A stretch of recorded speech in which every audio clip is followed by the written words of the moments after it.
సుల్తానాబాద్ మండలంలోని కదంబపూర్ గ్రామ సర్పంచ్గా నామినేషన్ దాఖలు చేసిన కాంగ్రెస్ నాయకులు గోస్కుల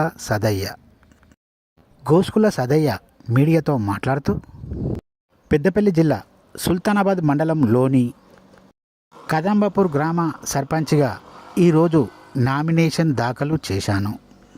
కదంబపూర్ గ్రామ ప్రజలందరూ నన్ను ఆశీర్వదించి నన్ను సర్పంచ్గా గెలిపించాలని, గ్రామాన్ని ఎంతో అభివృద్ధి చేస్తానని, గ్రామ ప్రజలకు మంచినీటి సౌకర్యం కల్పిస్తానని, ఇన్ని రోజులు మంచినీటి సౌకర్యం లేక ప్రజలు ఎన్నో ఇబ్బందులు పడ్డారని, నేను తప్పకుండా సర్పంచ్గా గెలిచిన తర్వాత మంచినీటిపై చర్య తీసుకొని మంచినీరు అందే విధంగా చర్యలు చేపడతానని, గ్రామంలో ఉన్న ప్రజలందరికీ కష్టాల్లో ఆదుకుంటానని, ఇప్పటి వరకు ఎన్నో స్వచ్ఛంద కార్యక్రమాలు చేశానని, ఇక ముందు కూడా గ్రామాన్ని ఎంతో అభివృద్ధి చేస్తానని, నన్ను కదంబపూర్ గ్రామ ప్రజలందరూ ఆశీర్వదించి సర్పంచ్గా నన్ను గెలిపించాలని, మీ అందరి ఆశీర్వాదంతో నేను తప్పక సర్పంచ్గా గెలిచి గ్రామాన్ని ఎంతో అభివృద్ధి చేస్తానని, ప్రజలకు, రైతులకు, హమాలి కార్మికులకు, ఇతర ప్రజలందరికీ నేను ఎంతో సేవ చేస్తానని, తప్పక నన్ను గెలిపియాలని అన్నారు గోస్కుల సదయ్య. గోస్కుల సదన్న గారి నాయకత్వం వర్ధిల్లాలి, వర్ధిల్లాలి. గోస్కుల సదన్న గారినే గెలిపిద్దాం, గెలిపిద్దాం.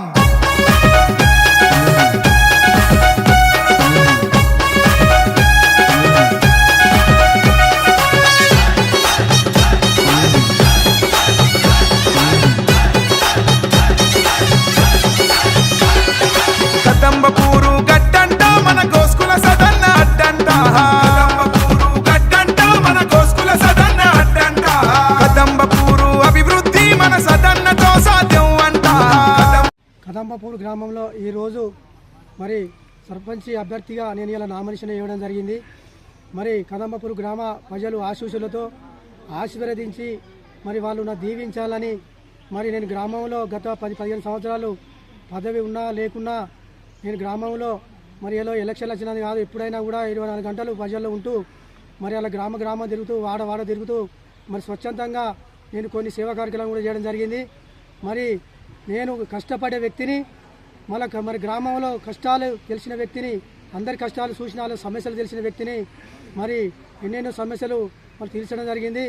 మరి నాకు మరి దీవించి నాకు సర్పంచ్గా పోటీ చేస్తూ ఉన్నా. మీరందరూ ఆశీర్వదించి దీవించాలని మీరు అందరినీ కోరుకుంటా ఉన్నా. నేను సర్పంచ్గా గెలిచిన తర్వాత మన గ్రామాన్ని మరి అభివృద్ధి చేసి చూపిస్తానని, మీ గ్రామంలో ఏ సమస్యలు ఉన్నా కూడా ఏది ఉన్నా కూడా నేను తప్పకుండా ఇప్పుడు ప్రజల వెంట మీ ముందు ఉండి నేను గ్రామాన్ని అభివృద్ధి తీసుకెళ్తా.